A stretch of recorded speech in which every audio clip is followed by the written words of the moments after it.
Hello, good evening, and welcome to the Talkin Kop. This is the Sunday night show. I am Gav, I have Keith, I have Emma, and I have Shawnee, and we're going to talk about loads of bits and pieces, transfer stuff, Arne Slot having the time of his life, contract situations, Everton letting off red flares down by the Gladys Street, all sorts of stuff going on. Keith wanted to do an hour and 18 minutes on the farewell to Goodison Park, but we've cut that back a little bit, if that's okay with An hour and Keith. 40. I wanted to do an hour and 48 on it. Yeah, Wanted hour to and do 48. Sorry, I've underplayed the amount of time Keith We're wanted to gonna do. we're gonna do 66 minutes instead. 66 minutes, the yeah. summer of 66. Anyway, we might get to that later and strap yourself in if we do.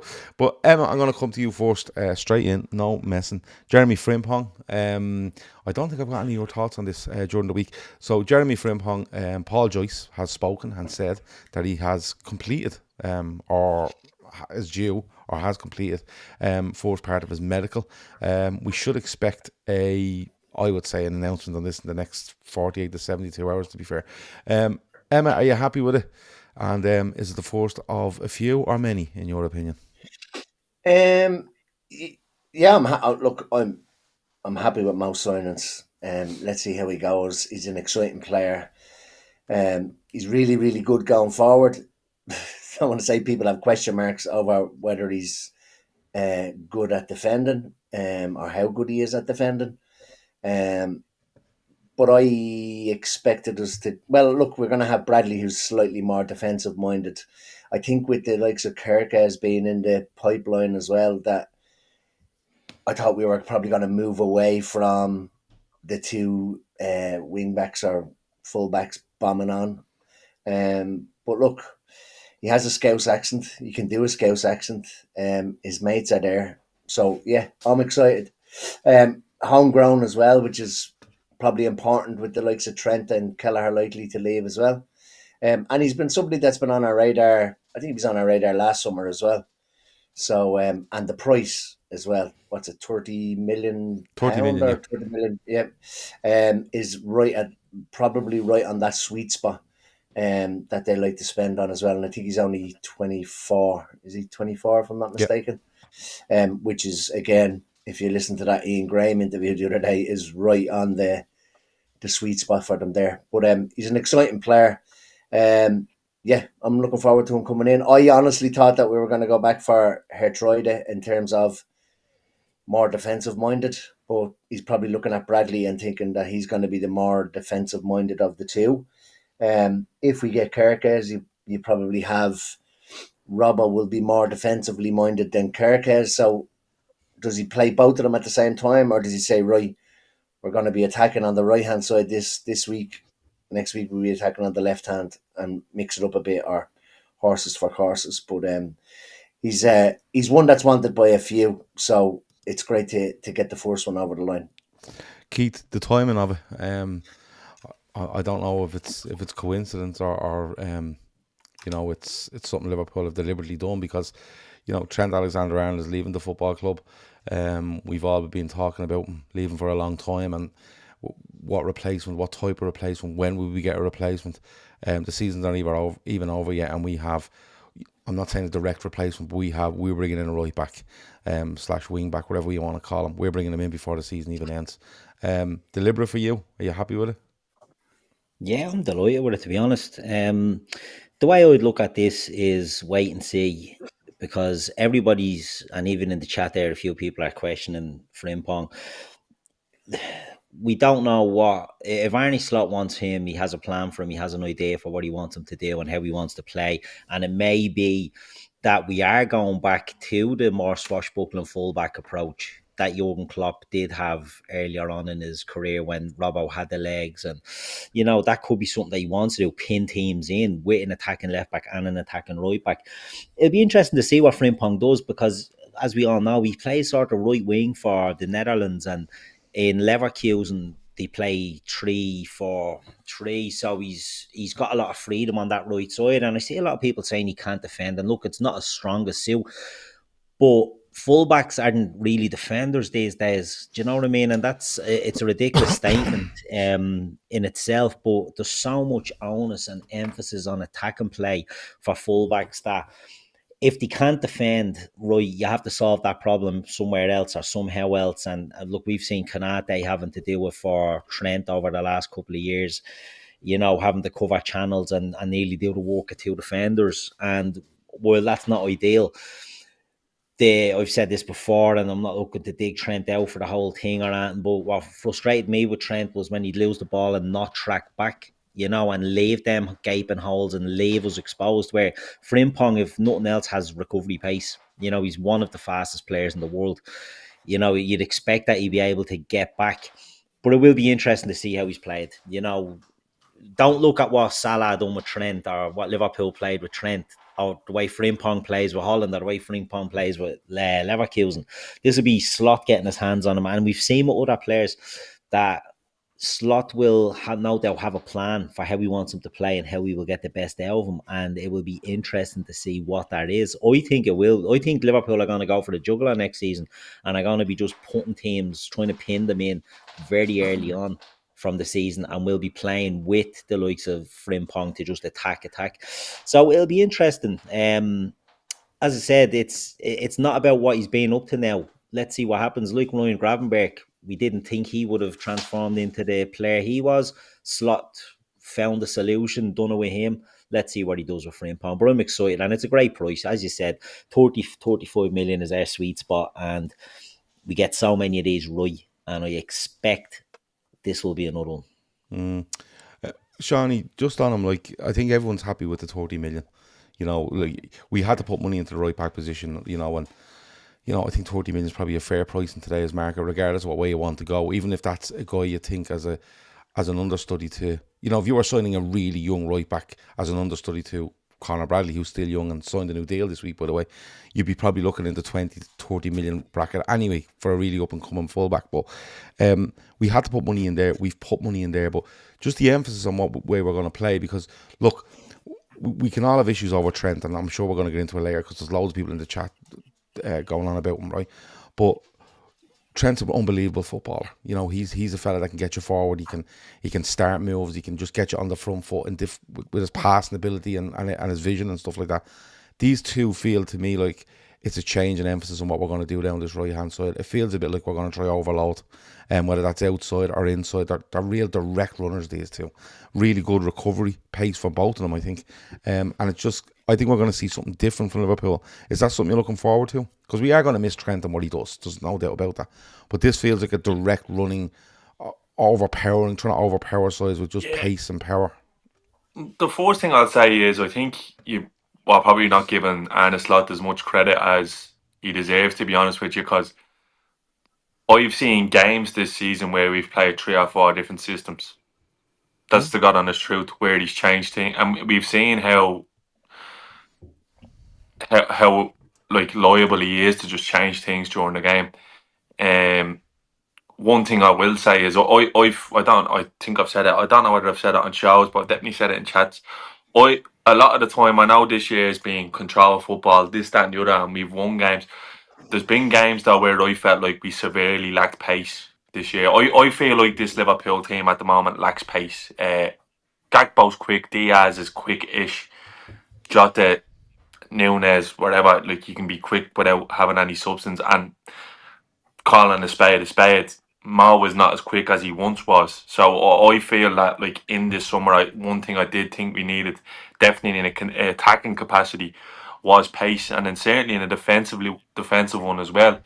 There's people throwing out in the chat there pace is a killer. Speed kills, especially in football, and whatever defensive frailties you have, you will get away with it. People forget how I'm using the words here, poor a defender Kyle Walker was during his early stages of his career, but got away with it massively just because of how quick he is. I've been lucky enough to see Frimpong in the flesh. I was at the Europa League final last year. I know they were well beaten, but he stood out a mile. He's fucking lightning quick, and he's a really good ball carrier, which is not something that we've had from the right side, because predominantly it's what Trent was more of a affected the game from deeper positions. But we seen Robbo. Robbo's been a brilliant ball carrying fullback down the left hand side for us for years and years. So yeah, he's a player that gets me off me seat, to be honest with you. And I've always got room for players like that in the team. Another thing that I love about him is all the videos you see of him, he seems like a great bit of stuff. He seems like a big character. And you just have to kind of, when you put two and two together, like you'd have to think Slot has a decent understanding of him, being in and around the Dutch setup. Like the people he talked to, the likes of Johnny Hoytiger, the assistant coach who was working with Slot was the assistant coach at Netherlands. You'd imagine that he's asking Virgil van Dijk for the sort of a award on him to see how he feels. And look, they're not going in exactly blind. I think they know exactly what they're getting with this fella. And I seen a comment on Reddit the other day that kind of put it perfectly. And it was like, oh yeah, you want to double up on Mo Salah at left back? He says, yeah, well, good luck doubling up on him when the fella running past you now is faster than a motorbike. So I just think he's going to give us a huge dimension next year, something different. And again, I've said it time and time again. We won't be even talking about the other fella come October, because I genuinely think this fella's going to come in and light her up. And as well, I think it's perfect for Conor Bradley, because as good as Conor Bradley has been for Liverpool since he's broken into the scene, and again, just you remarked on it earlier, it's great that he signed his long-term future to Liverpool.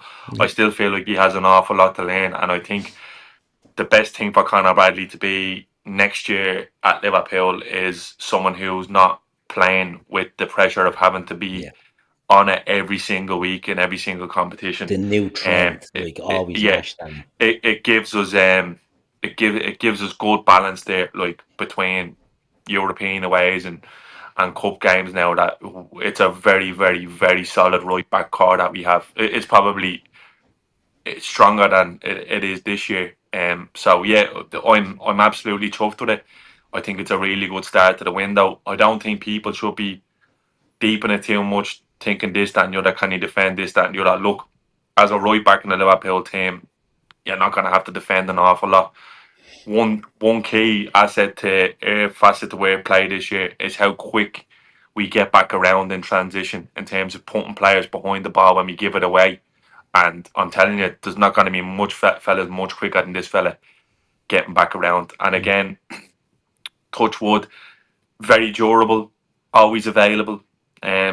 He's won a lot of trophies, which I know people might not think there's a big deal to be made of that, but trust me, when it comes to the crunch time, you want lads in your team who knows what it's like to get it over the line. I'm buzzing for it. I genuinely am, and it's going to be great to have a right back who wants to play for Liverpool. Yeah, there you go. Did anyone listen to the Anfield Wrapped on the show? I think it was Gibbo or something was interviewing a fella called Archie Rintut about Jeremy Frimpong. I haven't listened to it. Archie Rintut, brilliant. I listened to a lot of his stuff. Was he talking to him about? Was that the same show? I think he might have been talking about Wirtz as well.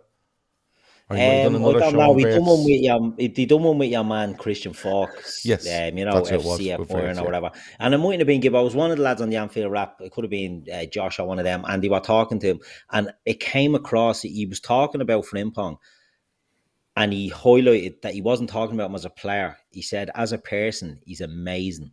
He said he loves him, like interviewing him. He said this fella is off the scale as a personality. So forget about him as a footballer. As a person, he goes, this fella is absolutely brilliant. He said he loves interviewing him. It's a brilliant show. If anyone subscribes to them, go back and listen to it, and listen to the way he speaks about Frimpong as the person, and it tells you an awful lot of who we're bringing into the team. But that's there's a great interview after the Scottish Cup final. They played Rangers in the Scottish Cup final, and he had a mad game. I think he might be only 17 or 18 when he played in the Scottish Cup final.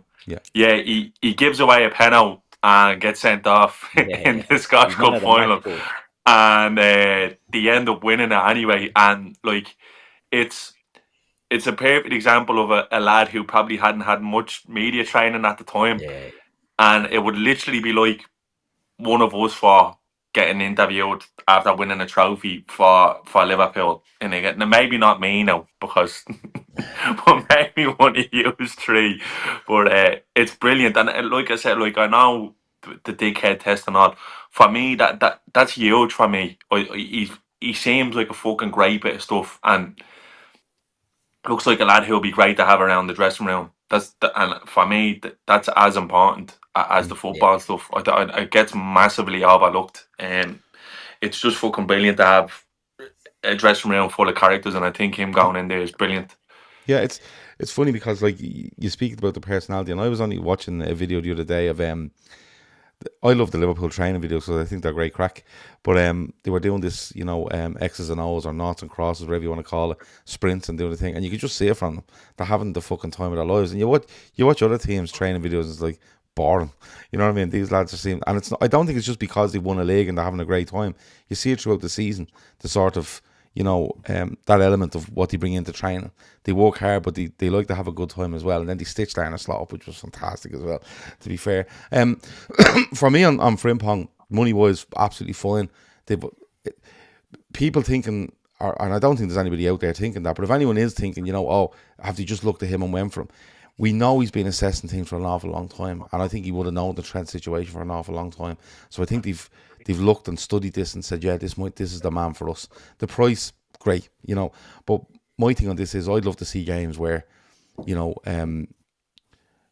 Frimpong starts and Bradley comes on for Salah on 70, and you just put Bradley at right back and you put Frimpong into Salah's position. And because if you look at it throughout the season, the one position where we never changed, and I know it's because of Salah, but he never gave Chiesa a go down the right hand side. He never moved really Diaz over to that side. It was always Salah, and he might bring on an Elliott to try close out a game or something like that. But this is, for me, a different element where he can be utilised in different ways, different positions on the pitch, and I think it's a really good signing because of that. You could start games like that as well. Cup games, League Cup games, FA Cup games. Salah's going to the AFCON, as a few people have mentioned there as well. Yeah. So, yeah. Emmett, really good on that. One thing that's been knocking around during the week is Ibrahim Konate and the contract stuff, and he's a year left on his deal, and I've seen things come out on the internet which is not really reliable. The internet as a whole, I mean, where it's like, oh yeah, everything was grand 6 months ago, but now it's not, and he's looking for this and he's looking for that, and you're starting to see these little things come out. But where are you on this? Because players have left Liverpool in the last couple of years on free contracts, and you kind of go, yeah, look, it happens. Do you know what I mean? Thiago, others, they go, and that's just happens, and it might be their injury record means you can't get rid of them or whatever it might be. But this one's a bit different. He's not at the club 8 years or 9 years like Trent. He's been at the club 4 years. I think 4 years. He's coming into the last year of his fourth contract.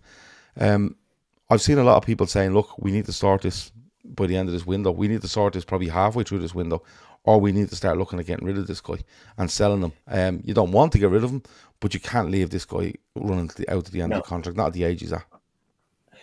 No, look, the likes of Wijnaldum, even I know Chan left on a free as well, but like Wijnaldum's legs were gone. Shawnee kind of half called that before he even went.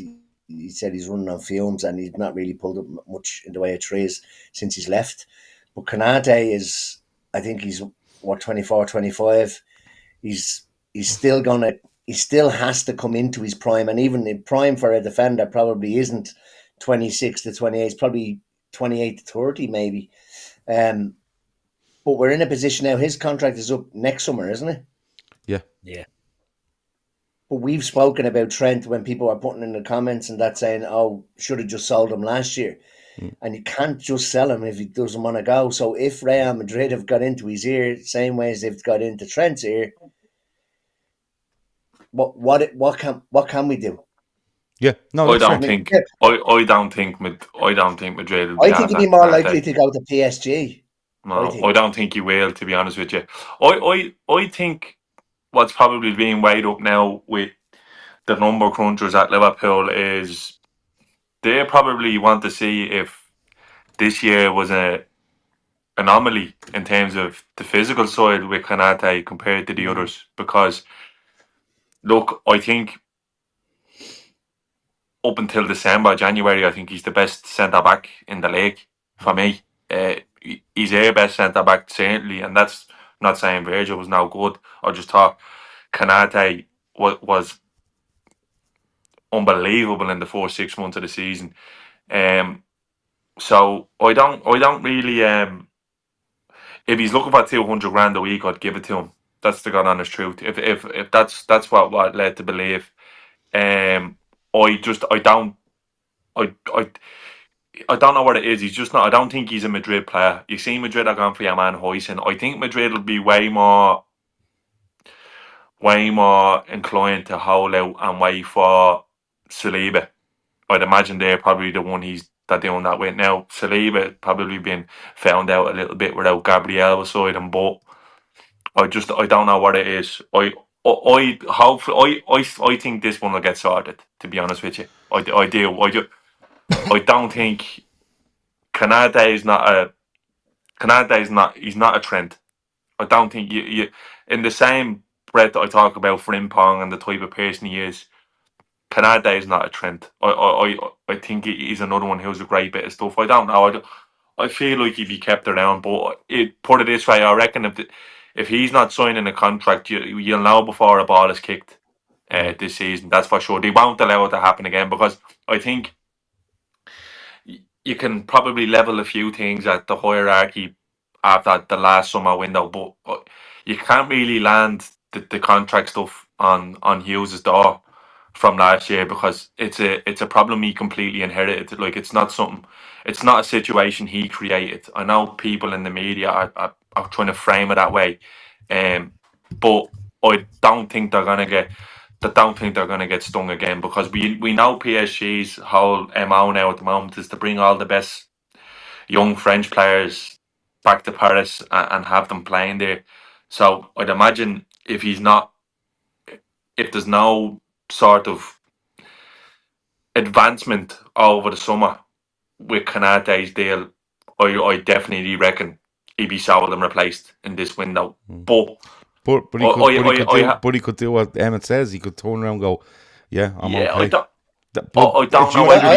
I'm with Johnny. I don't see him going to Madrid. I think the only team that he goes to from us now will be PSG. He's from Paris FC. He's born in Paris. Yeah, well, just letting you know, they more have all the likely money. PSG. I would sign a starting centre back this summer. Like I would prioritize signing a starting centre back. I would have liked to get Dean Howson in, so I would still do that. Just on the off chance that he does go, because you can't force a sale on him with a year left. You know, you can't do it. So you either, if you know he's not going to sign and he's going to run down his contract, which is going to become more and more common. You know what I mean? Like, because Real Madrid are doing it, so other big teams will start to do it for the exact same reasons, that they don't want to pay big bucks and big wages. So I could see a case where maybe PSG do get into him and want them to run down his deal and leave in the summer. So I would bring in a new centre back, but I would bring it in regardless. I'd bring in a centre back regardless, because Gomez has a lot of injury worries. We say it every year with Joe Gomez, but he's got a lot of injury worries. And Kwanzaa, who I thought was okay as the season went on after a rough start, and then he signs off then with the Chelsea game where he's at the scene of a couple of crimes, which is unfair because I thought he actually played all right in the game. But I would definitely sign a centre back if we had the funds available, and I would sign them as a compete with Konate. You know what I mean? I wouldn't be signing someone and more or less booting Konate out unless he's reluctant to sign a deal. But I would look at doing it this summer rather than next summer having to do 2 or 3 of them at once. Look, but clubs next year will know you're desperate for a centre back then. Whereas if you're doing it now, the scenarios there are like you said, you could run down something or you could just sign a deal, right? From Ibrahim Konate's point of view, I don't think, especially this year, I don't think he wants to risk being kind of outcast a little bit by Liverpool, where Arne Slot goes, "We're not playing this fucking game for a year, right? I'm gonna buy a centre half. I'm gonna start him." Ibrahim Konate has a World Cup next year, and it's huge for these players. And he knows he's in a fight. He knows he's in a fight there to play with Saliba. You have Upamecano. Upamecano. Upamecano, yeah. And he's always on the brink for me, Konate, with that French team. So I think he's had a really strong season this season. I think he needs it again, where he needs to go out and show how good he is, and who better to do it beside than Virgil van Dijk. So I don't think he wants to rock about too much. You know, I'm someone said there, give him the 200 grand. I agree. Yeah, I think if you're going out to sign a top centre back, you're paying him that. And someone said there earlier, if we sign Gabriel or Saliba, we give them 200 grand a week, and I believe Konate is better than both of them. So if that's your measuring stick, I think it's fair. Even if he is signing, though, I'd be bringing in a centre back as well. To be honest with you. Gatman Stav says, just go and take Brantwaite off the Hills Dickinson FC. What's your feelings on taking? Do you know what? I don't know what, and it's not just because of yesterday. I'm starting to get a bit bang into your man Mark Guehi. To be honest with you, I think he's a very good player. Yeah, he's very highly rated. And Newcastle went to try. I think he's very. I think he's a year very left on his deal good. as well, by the way. And it's massively overlooked how good he was for England last summer as well in that Euros. He was the best player. Best centre back, yeah. Definitely. Yeah, I think he could be. I think it could be one. And another thing that would draw me to him is that Newcastle are mad for him, and I actually think Newcastle are one of the best recruitment teams around at the moment, to be honest with you. So yeah, Real Talk says Liverpool have got to start paying the wages. Full stop. Liverpool have the second biggest wage bill in the league.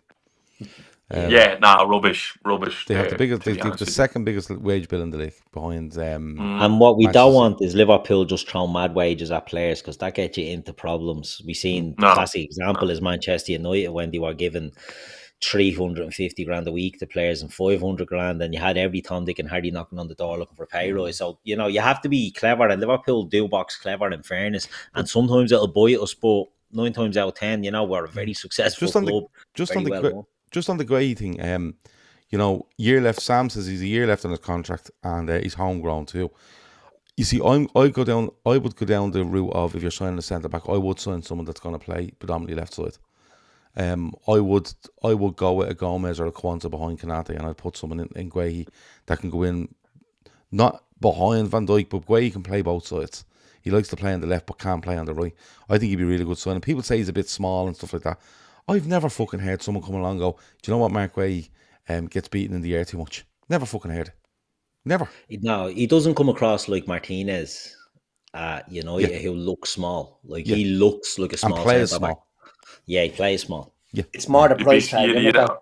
Believe it or not, you'd be surprised at how much Premier League football is played on the ground as well, by the way, these days. It does get. You know what I mean? He's not fucking playing against playing Dion Dublin and Kevin Davies and fucking Carlton Palmer. And it's not the same. Like, it's not playing. Mind you, Arsenal might go that way next year. You wouldn't know. Yeah. Emma, just price tag on the way he's going to be massive. Yeah, but he's a year left on his deal. Yeah, he's looking at his contract. Tell him to just run it down, so. Yeah, just hand the run down. We'll see him next year. We'll be back for you next year. Yeah, I'll get Konate to pick you up. But Emma, just on the, you know, Liverpool are champions. They've been champions for a couple of weeks now. They've been off in Dubai. They've been having a great time. It seems to be upsetting a lot of people that Liverpool have decided now that we're champions, we don't really give a bollocks about football. It's nice to see them having a nice time, isn't it? That's brilliant. And actually, I'm going to put it forward that Crystal Palace give Liverpool a guard of honour on that Sunday, and then Liverpool form a guard of honour as they're walking through that guard of honour for Crystal Palace to come out onto the pitch. I'm putting that forward right now. I'd be booking another bus and just throw them into the fucking parade as well for the crack.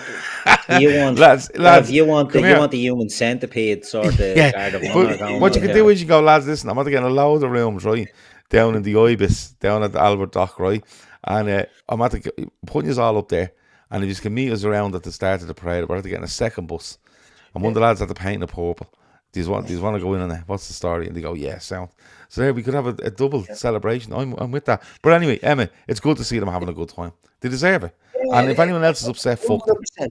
Yeah, no, 100% they deserve it. And I even saw a video where, and like I thought it was one of these videos at the end where I thought he was going to go, is what somebody would say if they were, but he was giving out about Liverpool and how they've been playing against Chelsea and Arsenal, and he's a Newcastle fan, and he's like if they go out and they beat Arsenal, if they take it serious and they beat Arsenal, like we could finish second if we go and beat Arsenal next week, and they actually were calling for the Premier League to actually fine Liverpool. They're bringing the game into disrepute. They're not taking it serious. It's that fucking specky nerd off that lad in YouTube. He's Lewis a Bowen or fucking something idiot. like that. He painted himself white and black watching the match today. That's a fucking dingbat, that thing. Who are we talking about here? Lewis Bowen, I think. Some fucking dingbat off one. He gonna be in the ring fighting fucking Logan Paul's nanny in a few weeks or something. Watch one of these stupid fucking Who is he? mongoloids that you call fucking an influencer. From a podcast called Pitchside. He's not like one of us. You wouldn't sit in the pub with this fella, Gav. You'd lug the ears off him after 20 minutes and you'd be sitting around talking the shit he's talking. And what's his problem? He's from Newcastle. Because Liverpool haven't been taking it serious the last. Yeah, but we don't have to take it serious. You should arrest it. So no one else is taking it serious all season. I think it's fucking great. And I can't get enough of the videos and fucking slot walking into Ocean Beach like some fucking character out of Grand Theft Auto with the glasses and everything on him. I thought it was like some Wolf of Wall Street, wasn't it? Just walking in. Tell you one thing, Wayne Lineker is an absolute pest. Yes, he is. He's usually leeching on all the young ones that go to Ocean Beach. I wouldn't say he knew what to do with a big, baldy, handsome man like that going in, but yeah, he got his pound of flesh out of him. I think it's great that Arnie Slot's going over on the Gardies with 2 weeks left of the season. To be honest, he's bashing out a week in Ibiza. I think that is absolutely fantastic. Yeah, man, George Schmack was definitely there, wasn't he? He was going, listen, 100%. don't worry about if the hotels are all booked out. We have a spare room here. And the crack here in the summer is great. I thought it was great transfers from here. Fill your boots, but just stay here for the thing, and we'll do a deadly transfer window. Anthony Gordon DJing beside him. Did you see Anthony Gordon? What was that about? You looked exactly like Anthony Gordon. You looked exactly like Liverpool fan. Yeah. No, I think it's great. It's great, and like you see the boys all over in Dubai at pool parties and on the boat and stuff like that. They 100% deserve it, and come here. Any other club would do the exact same thing. You put yourself in that position to actually be able to take the foot off the gas for the last 3-4 games. Why not? Like, do you know what I mean? But I would be probably throwing a tenner on Brighton tomorrow. We're not getting another point. If you have a tenner in your Paddy Power account, don't put it on the Reds. Honestly, don't put it on the Reds. Put it on over 3.5 goals or someone to vomit on the pitch. One of the other. You ask Paddy, you know one of these Ask Paddy things. Paddy, how much can I get? What odds can I get on vomit between minutes 0 and 60? But it is great to see them having a great time and like, you know, they've won the league. They don't need to do anything else. And I think people raging over this is just another tick in a box where you go, more excuses for you. You just keep lashing them excuses in, and everything's against you, sort of thing. Carl says there's some new info in tonight from Chris Bascombe, who's saying stuff without even saying stuff. He says Liverpool intend to be aggressive in the transfer market to build a squad capable of competing in 4 competitions. Fair play to them. That's fantastic. But Keith, we're talking about you know, what's his name? I can't even remember his name. Frimpong. We're talking about Frimpong coming in, and we're talking about how many are Liverpool going to sign. I think about 4 is the right number, but you know, we can argue over that one now if you want. But there's definitely more to come. Kerkez is the one that's kind of on everyone's lips at the moment. Kerkez is winding everybody up on his social media by the sounds of it as well. But I kind of do agree a little bit with the Chris Bascombe thing. Aggressive, and I don't mean in terms of, you know, who they're going for. I think they're going to be aggressive in getting things done. I don't think they want any sort of sagas going on all summer. That's why the Florian Wirtz one makes no sense to me, because I think that's going to drag for quite a while. But can you see them? Can you see 3, 4 doing them early? Where are you on this? Yeah, well, I'm not going to include Mamardashvili. He's last year's news. Yeah. I'm not going to include him in it. Yeah. I think Liverpool will be aggressive in the market, and I think not that they need to be, but I think we've said it all along. Slot took that squad on, and he came out and said that he didn't want to make many signings last summer obviously we know they were after a couple of players and they didn't get them over the line, but he wanted to evaluate the squad, and he saw, and as the season went on, we seen that he trusted certain members of the squad and not others.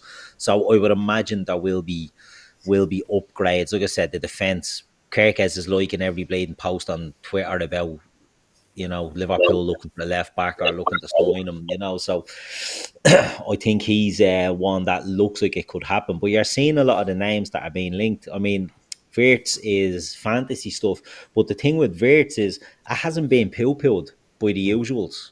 And that's the thing, like, nobody has come out, even when they've tried to maybe dampen it a little bit, it's more or less coming out and saying, oh, Liverpool are interested if they feel it can be done. To me, it's one of them. I think that'll be done quick. I think that'll be wrapped up fairly sharp, because I reckon Leverkusen want to get as much shit in as they can if they know they're going to lose them. Bayern thought they had a clean run at them. Then City came in and thought they were going to gazump them. But and now then the head of Bayern is saying people are reporting that he was over at Man City when he wasn't. He was at Liverpool. Yeah, that's what I mean. He's actually telling you he wasn't at City at all. The reports are mad. Sky Sports were telling you he wasn't at Liverpool, he was at City. Like, everyone is... this one came out of the blue. Like, Liverpool just threw a little spanner into the works there. And I think they've positioned themselves that they can... If he's willing to move to England, that they can sell him on, you know, this is the team for you. Be very, very big signing if they got him across the board. But it looks like they have alternatives. They've got Rayan Cherki has come out and said to Leon that he's leaving. He's a player that's been linked.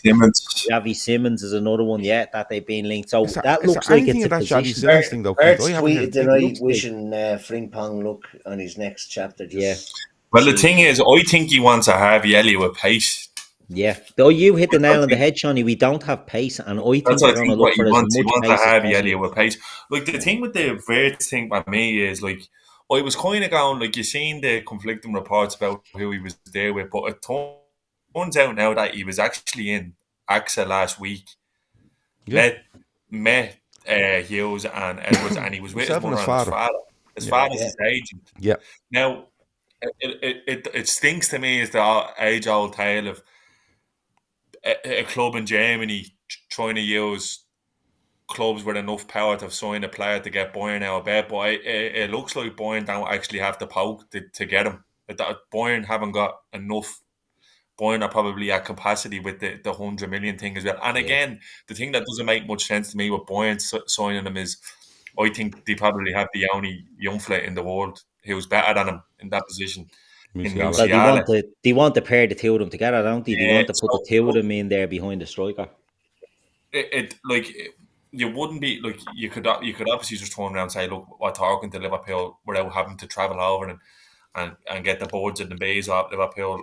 But look, listen, Wirtz, Jesus Christ, not one I think that we in and around with a shout with, but like if he's on the market, you want to be involved in them conversations, like, you know what I mean. Cherki is another great one. I reckon it could be that the age-old tale of Wirtz going for 120 million and Liverpool signing the young for 35 million, who ends up being every bit as good as the lad who was 100 million sort of thing. You know what I mean? It's very, very exciting. Oh, but I'm with Keith. I think that I do genuinely believe that a hat's in the ring. Like, and I don't want people fucking to be throwing the baby out with the bathwater. We don't end up getting them. It's going to come down to the player, I feel like, because I feel like with wages and the transfer fee, they will pay it. We've seen it. I know we've all thought, where's the Koi side of money? We've seen it. When they feel like the opportunity is there, they will at least have a go at it. I think we probably left the Koi side, I think, a little bit too late. Yeah. But the fact that he was in Liverpool with his parents, and then that quote from the Bayern president seems like he's a bit frustrated at it, because like, let's be honest about it. And Sam, I think it was not Sam, was it Yus, in the chat says he's off to Bayern. Don't torture yourselves, and I'm a bit down that line with that. But they don't want to sell him to Bayern. But I know. But the only thing about it is Florian Wirtz and his father, who's acting as his agent, doesn't have to go on a plane, fly into Liverpool and go to the Axe to store Bayern into action. They simply don't. They just make a phone call and go, listen, Liverpool are interested. Man City are interested. And they throw it out across all the fucking papers around Europe, and all of a sudden Bayern go, fuck, and look, we're looking elsewhere. He doesn't need to travel. Do you know what I mean? The fact that he's travelled and went to the Axe is the really interesting bit for me. And look, if he's willing to travel there and talk, and Liverpool are willing to put the money up, it may be something that happens. I just think it's a very extravagant way of, or a needless way to try to get Bayern to store and go, listen, Leverkusen want 100 million quid, just for argument's sake. And Bayern are going, well, we can't pay it. There's no need to fly to Liverpool and store it to get them to pay 100. All you have to do is make a phone call and just put it out there. We know how it works. Go back to, we were talking about it the other night, Shawnee. Pepe, when he was at Nice, was it? As well. Remember Pepe? Yeah. He was 36 million quid. Yeah. And the owner of Nice, or was it Nice he was at? And he came out and went, yeah, Liverpool are interested. And Liverpool had no interest. And he went from 36 to 72 in about 2 weeks. Arsenal were taking out loans out of the credit union to pay for him. You know what I mean? So there's no need to go anywhere. Just put it out and it'll run. He's a phenomenal player. I'm not sold on Xavi Simons. I'm not going to lie. I think Cherki's been at Lyon so long. He feels like he's there ages, and no one's taking a. He's only still 21 though. I understand that he's playing since he's very young. I just think if he was that good, I think someone would have went into Lyon, especially in the financial position they were in last summer, and taken Ryan Cherki. But listen, I'm not going to lie.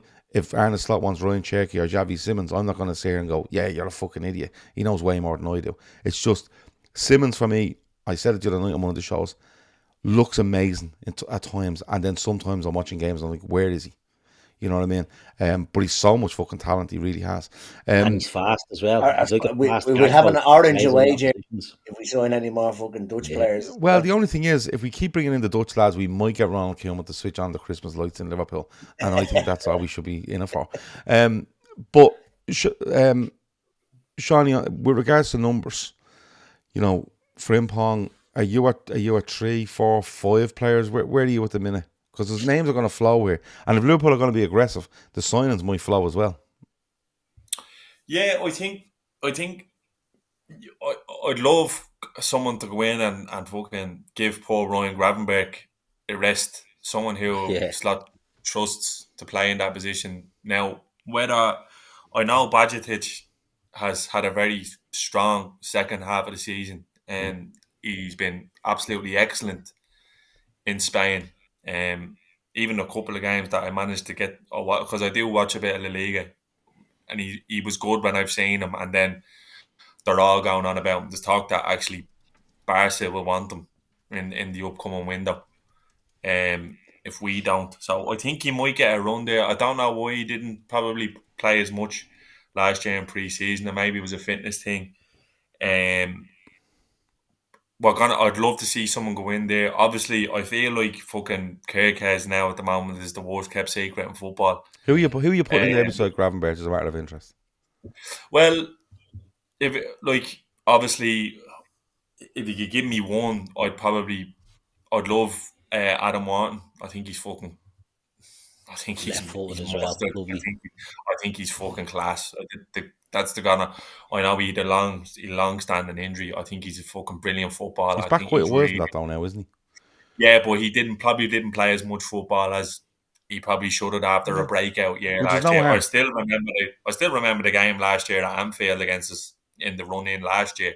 He pissed all over us. I thought he was fucking brilliant. Obviously, Aman Angelo still is flavour of the month now, and again, he looks a really good player based on the numbers and the stuff you see about him. I think I watched one game of him and he ran the show. So depending what happens there, the big question for me is like who's going to stay and go on the front line. I think that's going to depict whether this is going to be a 3 or 4 player window or maybe even a 5 or 6. I don't know. I get the feeling now that Diaz might stay because I think he's a bit of a Swiss Army knife, and I think Slot actually rates him and trusts him a lot. He's played him in nearly every big game. I think every big game of the season Diaz started when others were. I seen a quote the other day, and I'm like, now listen. And all the talk was but he's saying he's really happy at Liverpool. Yeah. Yeah, he wants to stay. And look, to be honest, I think he's on buttons compared to really what a player of his 55 caliber, grand. should be. So I'd imagine you're at least 4x and 3x in his wages with a new deal. Which is, look, the age he's at. Barca are at the ending up with fucking probably the best left winger in the world this summer with Rafinha there. So maybe that probably curbs their enthusiasm to sign him a little bit. The big thing about Nunes is gone. I don't know what they're going to do with Jota. So I'd like a Harvey Elliott with pace and a striker, something that resembles a striker, because we've played the whole season without one. To be honest with you, Who would your pick be for that, Shawnee? The Because I know striker. who I want. Yeah, I know who I want. Yeah, look, again, if it's a blank check fucking thing and I could have anyone and it's FIFA, it's Julian Alvarez, I think I'd That's probably, Absolutely. I'd put off, so if he only done 3 signings this window, I'd be pouring all the cash out by him. I can't believe he's actually not the one that Arsenal are willing to pay all the money for either, because They can't pay that money. I have look, that they're going to give your man Gyökeres huge money. I don't know about him, and I'd rather someone else take the out on him. I think it's a potential stocking in the making, to be honest with you. I don't think he's a stocking at all. I just think the way they play football, I think it changes an awful lot when you put him into the team. Going to my head as a striker, Alvarez, I really like the look of João Pedro. I don't know how much they're gonna want. Left winger, Jesus, I don't know. I really like Nico Williams, but again, he's on mad money. I think he's probably priced out with the wages he's on. The striker, I don't know. I'm kind of, but if it going to my head, it's Alvarez. But if they let Nunes and Jota go, they have to go big on a 9. But I get the feeling that if you tell me next year that you have a new Jota's your backup, you have a brand new shiny 9, your right wing looks similar with Salah, and I think that there's a possibility you might even sign a right winger, to be honest with you. And your left wing is Gakpo and Diaz. I'm happy out, but the number 9, I don't know what we're gonna go for. I like. If you sign Florian Wirtz, you're not signing the striker. Yeah, well, you can forget about your man Ekatike as well, because they're after getting Champions League football, so they can fucking the King's ransom by him if they want. Sort of. If you go through the sort of the names that are out there in the striker market, so you've got Gyökeres is linked with every Tom, Dick and Harry, right? You've got Isak. I wouldn't go near Isak for over 100 million personally. I think he's a good player, but I wouldn't be going near him. I'd break the bank for Alvarez and Wirtz are the two I'd be breaking the bank for. Other than that, no. But then you've got Ekatike. I think you'll probably get him because Frankfurt will be a selling club. You've got Sesko is another one that's always getting talked around. He could be one they look at as well. He could be one. He's an interesting one. Yeah, again, it goes back to the thing where Liverpool aren't really banging into signing the fella who's already been around the block, and they more or less want to build them.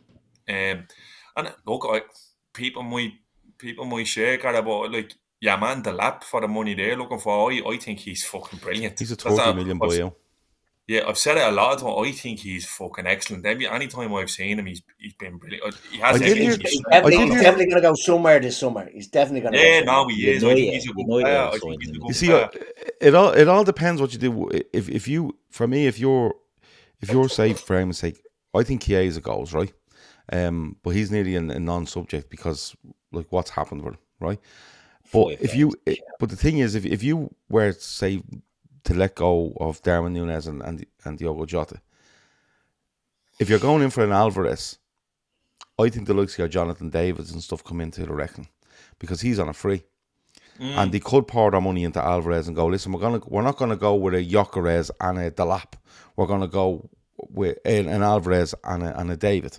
Do you know what I mean? Yeah, we have a figure. We have a figure. We need to cover the two, and Alvarez is going to cover all that figure for me, and that's where I think I can't see Jota leaving. I think what they'll do is they will sell Darwin Núñez. They will sell Chiesa. I think they looked for Dans to be into the squad next season. That's what I think personally they'll do.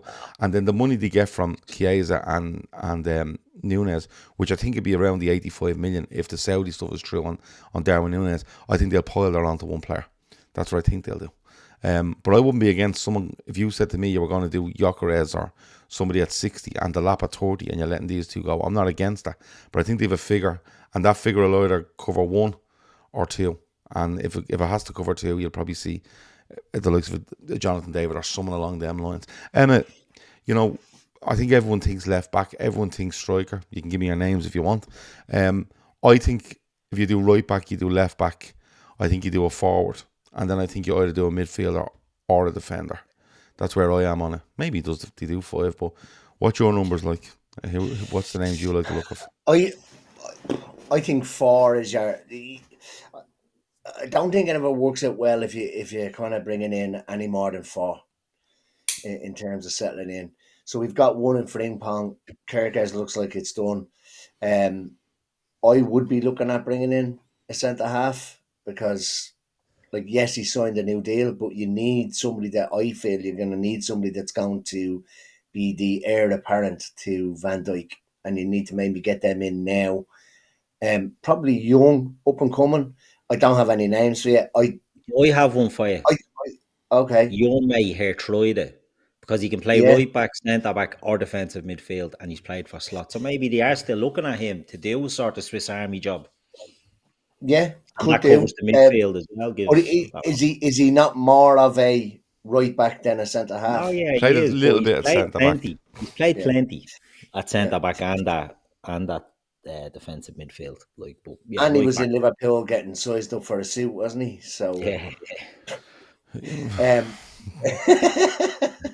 that? The fella getting out of the van, going in to get a suit on, and everyone was like, "Who's that?"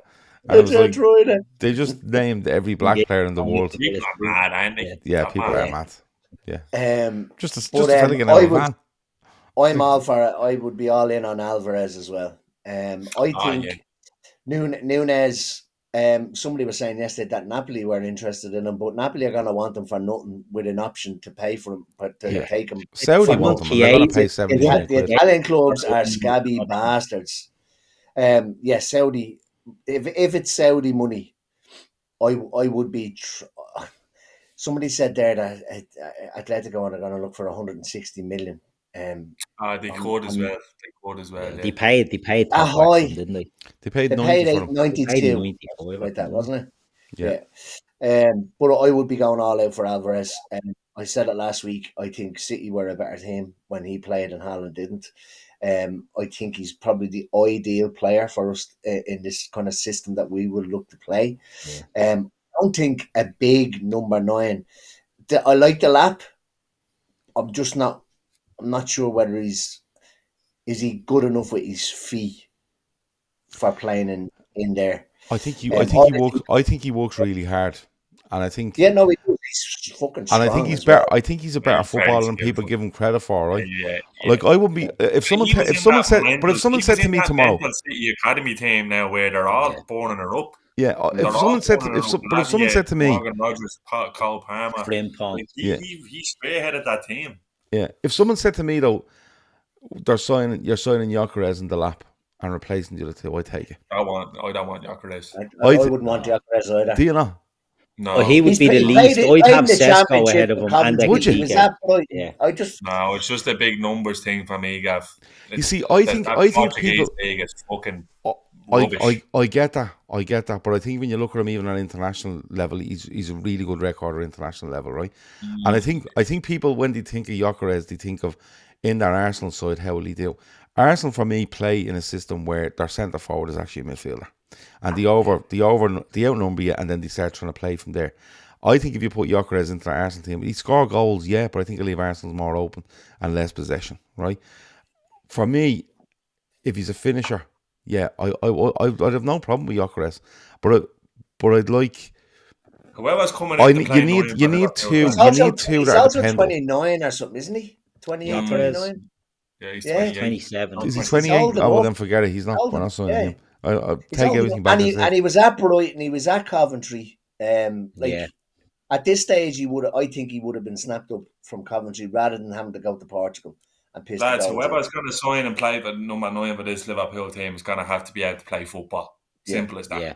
And That's they're where I gonna think have to be able that's to where I play. think the Joe Pedro link is interesting. Because I think he's a proper footballer, Joe Pedro. He's a bit of a lunatic though. That's the only thing. But like we're all talking there, we're all throwing names out. We're all in around the same. I think we're all doing Gyökeres is right only back 26. 26. He's 27. He's 27 in 2 weeks. 27. Well, happy birthday to him in 2 weeks. But we're If all he's watching. we're all doing right back. We're all doing left back. We're all doing a striker, right? I still think the number falls at 4 or 5 here, lads, because you know while we're signing these players, we're taking the players out. Like Trent goes, Frimpong in. Simicast goes, you bring in your Kerkez. Nunez goes, you bring in your striker. That's 3 for 3. We're not doing anything on numbers. We're not playing a numbers game here in the squad. It's 3 for 3. Kelleher goes, Marmadashvili. Yeah, but that's that one. But we're not really counting that, Keith, because that's last year's feeling news. that Elliot Yeah, goes but as it's well. a player in, player out. Elliot's being linked with Wolves and different things like that. I still think they have to do something on centre half. Yeah, I think they have But to. that's where the likes And if of they do, I Hato don't is think they do a coming in midfielder. and- I like the idea, and we were talking about it the other day. I would like the idea of Vicetic coming back and rotating with Gravenberch to give him a couple of games off, or comes off on 60 or whatever. Might mean then end up getting rid of Endo. Now we turned down a bid apparently at 12 million from Marseille, I think it was yesterday. For Endo. Palace want him as well. Well, I mean, if Palace want them, then you're looking at maybe even Wharton. Then putting money towards Wharton. To be honest, I hadn't seen much of Wharton, and then I watched the FA Cup final yesterday. I just thought he was absolute mustard. Like he's just. Can I throw a name at just? Yeah, And Reese has said it there. Why nobody is looking at Eze, I will never know. The guy is quality. I think he's a fucking great footballer. I think he's Scout's better. Morgan Gibbs White's a better player than him. Do you think so? I wouldn't sign either of them, to be honest. I Yeah, think no, even the reason I like Eze a lot. is because you're paying too much for the Premier League for English players. I think the price is always prohibitive for what you're getting. Do you know Eze what I mean? is some age as well, is he not? Is he not Checking 27 that. as well? He's He's 27. He's I know. 26. He's 27 7 in next 2 month weeks. as well. Happy birthday to him Sweet. as well. Have You a do a double sweet birthday. one. He's gonna have a joint birthday party with us. Sure, yeah. Yeah. Could we not stick Eze in What there? about Anthony Amy? He's not finished. He's only 22. I remember that was brilliant, wasn't it? Come here, could we not stick Gyökeres on the back of the Crystal Palace bus during the parade as a birthday for him? If it's his birthday in 2 weeks, that could be his birthday present on the back of the Palace FA Cup winning bus. Poor look, old Eze is gonna get Willie's hard. He's gonna get priced out by Palace, and you'll end up. In a way, like it's not a bad. But he's a career great to have. coach. He's a very Yeah, good coach. he's very and good. That's what I mean. So they- if you're 26 and you spend your next couple of years there and be the Billy Big Bollocks at Crystal Palace, it's not a bad thing. You go somewhere else and you might be in and out of the squad. Like so, he's a good. He's an excellent he's very player. good. I think he's excellent. Yeah. He's an excellent player, to be fair. there's loads of names there. There's 3, 4, 5 signings, wherever it might be, and that'll go on throughout the summer. There's no doubt about that, and we'll probably touch on it week on week. But before we go, Everton were letting off the Red Flares today, saying goodbye to the old lady, the grand lady, all the ladies. What I find funny about this is, right, they're saying goodbye to the stadium and they're doing nothing with it. They're just giving it to the ladies' team. It's not going anywhere. Like anyone can go up and see it whenever they want. Keith, Why would you go see it? the little red flare was fantastic today, wasn't it? I was, because like we've had to put up with the whole shite about them changing the flares to blue. Yeah. You know, and I all felt the about videos and 10,000 flares. I was like, Yeah. Jesus, that's an awful lot of investment there. But big commitment. for a And bit of there's a crack, video of 3 of them going off. Yeah, a big commitment there, all right. But I thought it was funny, yeah, when the red one went. Because that, you know yourself, right? So when that happened, Liverpool, like we collective Liverpool fans seemingly just sort of laughed it off. And we're like, oh, you bastards, very good. When it happens to them, you know they're fuming. You know that someone in a taxi in Liverpool is getting the ear chewed off them as we speak about this. Yeah. They're getting Points absolutely deduction for the slaughtered Reds. over it. Yeah. Yeah. The red shite. But yeah, I thought it was hilarious. I was watching it earlier and it's like, we're bringing out the legends, and I'm looking at the legends. Tom Davis came out as a legend. Tom Davis didn't come out. Tom Davis did come out. Nah. Tom Davis he did. What was he wearing? A lovely Gucci ensemble, I'd say, a little two-piece and high heels. He was, he came out as one that Franny Jeffers came out as a legend. Fuck off. Yeah, Franny Jeffers was one of the legends. Peter I Beardsley. didn't know that Marco Materazzi played for Everton. Yeah. Did he come out? I don't know. I didn't see him. No, I wouldn't know. Did you say Peter Beardsley came out? Was there. Peter Beardsley was there. One of the greatest ever Reds. Yeah. That was mad. It was mad. And they had Tony Bellew was the sort of MC. Did Hill Dickinson come out? No, the big reveal for Hill Dickinson will be when they go into the new stadium, all right. Harry Hill and David Dickinson there walking on. It's like playing their Antiques Roadshow. They'll never not be fucking funny. They're hilarious, Andy. Well, that's what I was watching a video and a fella said, no matter like so. Oh, hold on. Someone's saying here Jermaine Beckford was there. Yeah, he was there. He was one of the legends. Andy Gray was in the stands. Someone else said was Rooney there? Rooney was there, yeah. Yeah. Tony Bellew was there. Tony Bellew was there. I didn't see Fellaini. I didn't see Sylvester Stallone. Who else was there? Oh, Danny Cadamartri, he was there. One of the legends. Barry Horn was mad. I'm sure Barry Horn was there, but I didn't see him. But it was a mad. Fucking Melta had a game today in London. He would have been up there as well, front and centre, don't you know? Who? Arteta. Oh yeah. Well, he did get on the front of the programme. When they put him on the front of the programme, Everton against Liverpool, and they stuck Arteta. It's going to be a Netflix documentary about him in a few years, and it's when his wife ends up under his patio. He's not well that. Absolutely. They unveiled the statue of Tarkowski. But anyway, that's not the big news, right? They had their farewell to a stadium that's not going anywhere, which was fantastic. The biggest thing out of Everton this week was the naming rights to their stadium is the Hill Dickinson Stadium. That's brilliant. And my favourite comment was after Everton put this out, and we're all proud of themselves. This fellow went in and was fucking going rasher. He was like, "What is going on? Like, we can't even get the name of it right." You know what I mean? We cannot get the name of it right. Like, who has done this, right? Had a fucking meltdown. And this person after went, relax. It's never going to be known as that. It's going to be Bramley Dock, or it's going to be whatever, right? BMD, right? And then this fella afterwards went, what are you talking about? Every commentator and every pundit has to call it by its name. Do you know what I mean? That's the rules. Every media outlet. Yeah. It's like... But the thing is they could rename, they could sell the renaming rights of it in 5 years, 10 years time. And what happens? I watched the video. A fella that actually works in the likes of like branding and stuff like that, and he said it's actually really clever for him from Hill Dickinson to get in now before it's been open, because if it was open for a season and it was called Bramley Moore, it's like the Reebok Stadium is not called the Reebok anymore. Yeah, exactly. That's actually what is that? That's called something to do with shit or something now. That's a fucking DFS sofa factory now. I don't even think it's a football ground anymore. The Reebok, well, the Rico was I don't know if the Rico's still called the Rico at Coventry, and then you had the BT Cellnet Stadium up in Middlesbrough, which is now called the Riverside. Leicester have changed from the Walkers to the King Power. Yeah, so you've always you'll have them, whereas people just go, where do Leicester play? Filbert Street. You know what I mean? Yeah. If they had left it for the year as the Bramley Moore Dock, even if Hill Dickinson came in there, you would have the fans and still refer to it as Bramley Moore. Like the Aviva Stadium in Dublin. If that ever changed the sponsorship, people will still call it the Aviva. Yeah. It's like people could still call it the Point Depot. They don't call and it's have three different names since. Yeah. So, but now, regardless of what it's called in 10 years' time, people are still going to refer to it as the Hill Dickinson. What are Hill Dickinson anyway? They're a commercial law firm.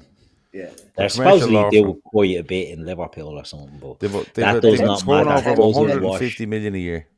Yeah, and I think Everton are getting. they've a turnover of 150 million a year. Hill Dickinson. I think Everton are getting 10 million a year or something for the naming rights, which is mad. You know, They literally would have been better off just calling it the Shiraz Arena. I'm not even joking. Yeah. Or they're doing a GoFundMe. We want to call it the Howard Kendall Stadium, and can we do a GoFundMe to raise the money? The biggest travesty of all, right? I was in Goodison there a few weeks ago, and they've the best song in the world, Spirit of the Blues. It'll be hard bet to get one better than Spirit of the Blues, and they can't sing it anymore. Is off the charts. They can't sing it anymore. What's that going on? Get out the park and get down to Goodison Park. Everton, do. Never shine so bright. It's fucking great. So only the women's team can sing that now. They can sing it, yeah. It's travesty. But did you see as well with the Goodison, they had some bleeding woman doing Z cars on the violin. They were all crying. They were all crying in the crowd. It was and Z cars is great as well. Like years off, it was fucking horrible. I think Z cars is great. Z cars. Yeah, but see, that's the thing as well is that Everton aren't the only club that use it. Watford use it as well. And there's actually another club. I don't know who the other club is, but Watford definitely use Z cars. Yeah, but one screeching on the fucking violin. It was fucking horrible. They were all crying. They were all in floods of tears. It was great. There was a girl crying, and she was like this. And then the camera panned on, and she went, "Oh, there's me." Yeah, I was thinking of one of them. Hans Zimmer in to do Maniac 2000, the closing of the plaza. Gatman staff says Hill Dickinson were the lawyers for the FFP charges. The GAV couldn't pay the fees, so they gave it in the stadium name. I don't think that's true, but we'll run with it. How does that sound? But Everton, did you see it as well? Everton got a geezer out on the guitar. It must be their version of Jamie Webster. Cop-out behaviour. The grand old team, you know that one? Sounded like he was playing it on the speaker off a Nokia 3610 or whatever. They couldn't hear the bleeding thing of it, and it was just cracking. It was absolute shite. I love when they do stuff, right? When they try to do stuff like this, the amount of cop-out behaviour stuff that they actually do is the stuff I love, like the flares, right? Yeah. Oh, that's cop-out behaviour, meeting the team. Murals. Cop-out behaviour, you know, it's all cop-out behaviour, but it's just fucking, it's incredible stuff. But anyway, the best of luck to Everton women at the now disappeared Goodison Park. That's still there. Elite. Remember what annoyed me was going back to names here. I can't let this run, right? Going back to names there. I remember from my whole life going to West Ham was going to play in Upton Park. Yeah. And then they went to smash the thing down, and then it was the bowling ground. Yeah. What's going on here? Yeah. We just rewriting the history to make it a little bit more romantic. It was originally known as the bowling ground. Bowling ground, wasn't it? And then it was Upton Park, and they just never referred to it as the bowling ground for 100 years. And then they went, "Do you know what we'll do? We'll have a big party, and we'll just call it the bowling ground." That's what they've done. Sausage of the week, asked somebody. Anyone sausage of the week before we go? Lads, this is where it gets dangerous. But anyway, anyone got a sausage of the week? Is it your man that painted himself black and white for the match? Is it him? I don't even know the fella. The only thing I think of someone said Watford, Everton and Watford used that song, right? The only thing I think of when I think of Watford is two things: Elton John, and the second thing is the time that Roy Hodgson tried to batter their mascot. That's the only things I think of when it comes to Watford. Anyway, sausage of the week. Anybody? It has to be Pep Guardiola for me. Yeah, it has to be Trent's cousin, by the way. Trent's cousin. Trent's cousin. The one. Apparently, everyone's having a meltdown about this online. What did he do? He had a goodbye party and he called it the Summer of '66. I know that. Yeah, it was apparently arranged. Listen. How long am I telling you? The fella was walking around Monaco in a pair of Prada dungarees. He's about the furthest thing away from Liverpool as the poor lad still fighting the war in Kerkez at the moment. Fucking give it over. What did his cousin do? What did his cousin say? So people were slating him online, and she apparently said, it's a board. Yeah. She put up a video of pictures with all the players, Salah, all that kind of stuff. And apparently, I've not seen it. I've only read it. she said Liverpool fans always acting the victims. Yeah, Yeah. no, someone said it about really? that, and she liked that or something. And then she said someone said called Breck Road or something, done a comment about, oh, he was meant to be here for the love of the city, but he's only ever about the money. And she said, someone on Breck Road saying that, and you haven't got a pot to piss in or something like that. So There you go. The getting mask will lashed always out. slip. Yeah, but Mask as a will lot of people always are slip. pointing out, it's not up to him what his Mhm. family do. But the But reality I is, tell you he's what, I'd say, bankrolling his family. look, I'm paining me fucking to me back teeth talking about him. Tell you who's going to be sausage in the next fortnight if he gives him another minute over the next 2 league games. Honestly, Yeah, to tell him, listen, go out and get your medal and that's it. Off Yeah, you pop. I'd be very surprised if you Shouldn't give see him him another playing, minute. to be He honest with should, you. But honestly. Pep Guardiola for me is sausage of the week. Oh yeah, He went out there yesterday. He throws on a young fella no one's ever seen play for Man City when they need a goal. I kind of half get it, but at the same time, you know, you're putting everything on that young fella, which I thought was a mad one. And then after the game, having a go off Hennessy. Dean No, not Henderson, Hennessy. isn't it? Henderson. Yeah, not Wayne Henderson as I thought it was.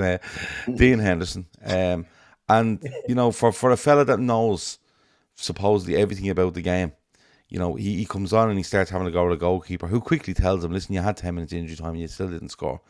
And then for that goalkeeper to talk about his father dying earlier in the season, and Pep Guardiola would know this because he knows everything apparently.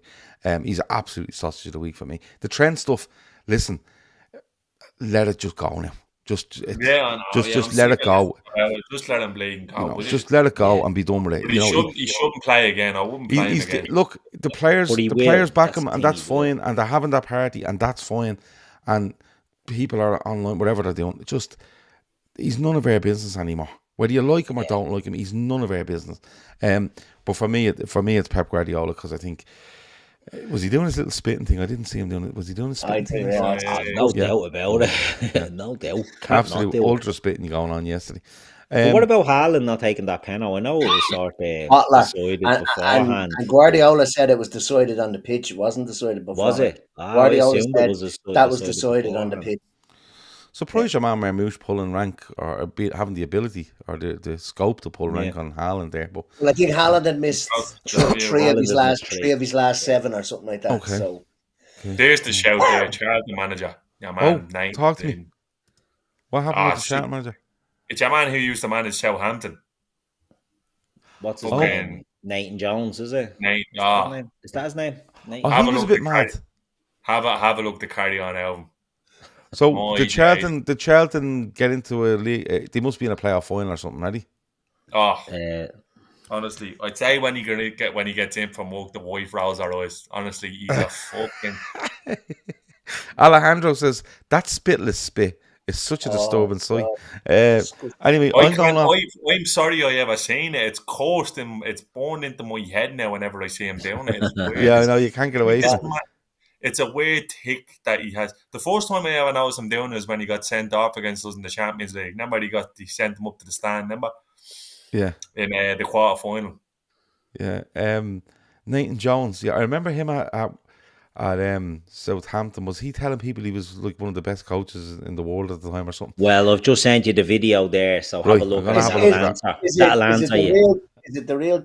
Is this? I saw a video. Don't know whether it was him or not. Is the real contrived kind of getting down on his knees? Yeah, that's the one. Don't ruin it for me, but real fucking real man behavior shit. All right. Well, I'm gonna go and watch that now. Anyway, we're gonna run because we're way over time now. I think at this stage. Yeah. Anything else before we go, Keith?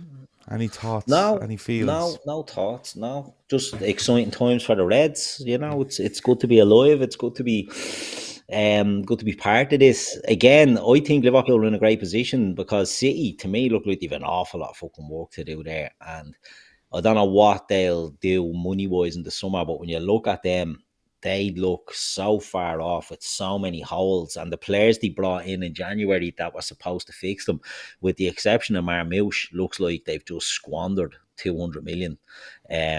So, yeah, they look like they've enough. Sorry, not for it to drag on. What that young fella, what's the story with that centre half? Which one? Oh yeah, He hasn't made a squad in fucking. Kusin, your man Kusin. Kusin I for don't some know. reason. They're saying that it was, because Guardiola came back in, they got a left back and Guardiola moved in and they look more solid, but we don't bleed now. Like, he spent all this money and he's been bombed out already. He's only about 20. Did your man play? Did your man play in the final? Or was he injured or something? The other fella they signed, Martinez. one? Is that his name? No, Gonzalez. Gonzalez. No, I don't. He's Him only as well. played about. Yeah. Yeah, There's he's loads only of played about 5 minutes. Him, them. the Brazilian centre back, the fucking Kazakhstan centre back, or wherever the fuck he's from. Like, they spot The only loads of time I these seen the players. other And, centre half, he was sitting in the stands when the other fella made his debut. yeah, I think he played one game or something. Right. Okay. Just thank God your man Echeverri doesn't put that chance away because he would have fucking. Oh yeah, I know. Yeah, I know.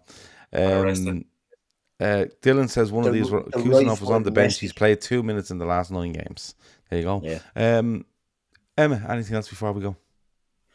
No, but just something I wanted to say actually, because not a lot of people have spoken about it. Manchester City, worst champions ever, bad champions. Yeah. We got it leveled at. We got it leveled at us, but I don't hear too many people talking about it. Bad champions. Yeah, Yeah. I think it's fair. Shawnee, anything else before we go? No, all good. Good to be back. Next stuff. weekend, who knows what state we'll be in at this hour. Listen, you won't be getting a show next Sunday night. I'm just letting you know. They might do one live and direct somewhere. Just we may do. We're going. Well, Not after the last one. No. In his gap. Not after the big championship. Still not on it. People are giving out now. Steve says shows are longer than the Champions League draw. Davey T, it's not like Davey to say this, but he says shows longer than the Eurovision results. Right, we'll fuck off then. Sorry. He's a good Newcastle man, I think, is he? Is Davey the Newcastle fan? Yeah, Davey's usually Where the Davey, this is where it's at. Yeah. Fuck off, Davey. You wait long enough to win a trophy, you bollocks. You can watch You're all giving it the big one now, Davey. Fucking hell. All of a sudden you're interested in time. Fuck off, Davey. Annoying me. Only buzzing with you both. See you next week. Well, you won't. But no, we are bringing some recording stuff with us to Liverpool. It may happen. Actually, don't, Gav. There's going to be a 9-minute show next week for you moany cunts. Fuck off. There'll be a 9-minute show where Shawnee's going to do the weather for around Europe for the following week.